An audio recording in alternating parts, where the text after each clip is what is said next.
In the heart of paradise, a beast of nature roared. The Maui wildfires, a catastrophe of epic proportions, engulfed the island in a fiery rage. Imagine the idyllic beauty of Maui, Hawaii's second-largest island, suddenly set ablaze. A paradise turned inferno, as wildfires of an unprecedented scale raged across the land, leaving a trail of devastation in their wake. The severity of the disaster was staggering, with the landscape scarred and homes reduced to ashes. The flames spread with a fury that was both mesmerizing and terrifying, consuming everything in their path. The authorities and emergency services responded swiftly, battling against the wrath of the fires, their efforts a testament to their courage and resilience. Despite their tireless work, the scale of the disaster was overwhelming. The impact on the residents of Maui, profound. Lives were disrupted, homes were lost, and a community was left grappling with the devastation. But as the last embers of the Maui wildfires flickered out and the island began to recover, a new storm began to gather on the horizon. This storm was not of nature's making, but a storm of controversy and unanswered questions, a storm that threatened to reignite the ashes of the Maui wildfires in a whole new way. As the smoke cleared and the ashes settled, a new storm was brewing, a storm of controversy and unanswered questions. With the island still reeling from the disaster, the wheels of justice began to turn. The Fire Safety Research Institute took charge of the investigation. The institute, known for its meticulous approach to fire safety, was tasked with the enormous responsibility of sifting through the ashes of last summer's Maui wildfires. Their aim? To uncover the truth behind the flames. The investigators began by examining every piece of evidence, every charred tree, and every burnt home. They interviewed locals, firefighters, and officials, piecing together a narrative from the fragments of information.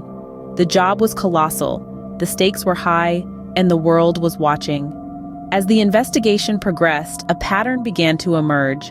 It wasn't a conclusion about the actions of the officials, but rather a critical observation.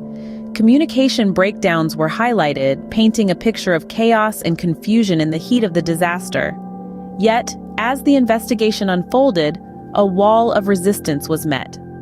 This resistance came in the form of the state's refusal to hand over vital documents and data, a move that raised eyebrows and questions about the integrity of the investigation process. But that's a story for our next scene. In an unexpected twist, the state refused to provide crucial documents, interviews, and data related to the investigation. This refusal, far from being a minor hiccup, was a significant roadblock. The state was adamant about its position, arguing that sharing the requested information would jeopardize the ongoing investigation. This raised eyebrows, to say the least. The refusal sent shockwaves across the community. It was seen as a blatant disregard for transparency and accountability, causing an uproar among those seeking justice. Lawyers handling the wildfire-related lawsuits were left in a bind, their hands tied without the necessary information to build their cases effectively. And it wasn't just the lawyers who were affected.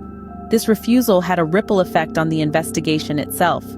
The Fire Safety Research Institute, leading the probe, found its efforts hampered. The lack of transparency led to questions about the integrity of the investigation process, casting a shadow of doubt over the entire endeavor. As the state dug its heels in, the situation escalated, moving from an investigation process to a legal face-off. The refusal sparked outrage, leading to a legal battle that would shake the very foundation of the investigation. In a courtroom, away from the scorched earth, a judge laid down the law. The gavel came down, and the judge's order rang clear through the chambers. The Hawaii Attorney General's office was instructed to provide the necessary documents, interviews, and data pertaining to the investigation of last summer's Maui wildfires.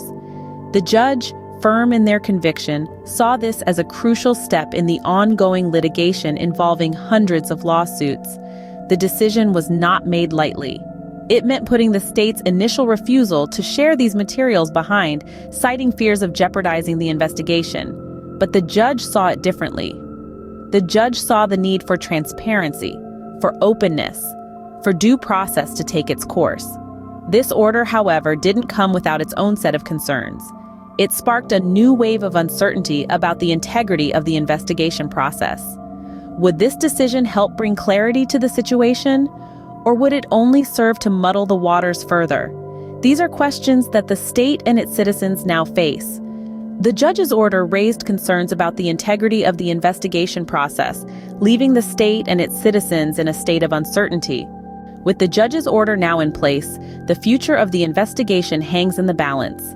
The state, now required to share documents, interviews, and data related to the wildfire investigation, is mulling over its options. As it stands, the state is caught in the crossfire of hundreds of lawsuits, each progressing at its own pace, each carrying its own weight of expectation and anticipation. What lies ahead is a terrain of uncertainty. This order could potentially change the dynamics of the investigation, opening new avenues for the lawyers handling the lawsuits. On the other hand, it might raise questions about the integrity of the investigation process. The people of Maui, still reeling from the devastation, are looking for answers, for accountability.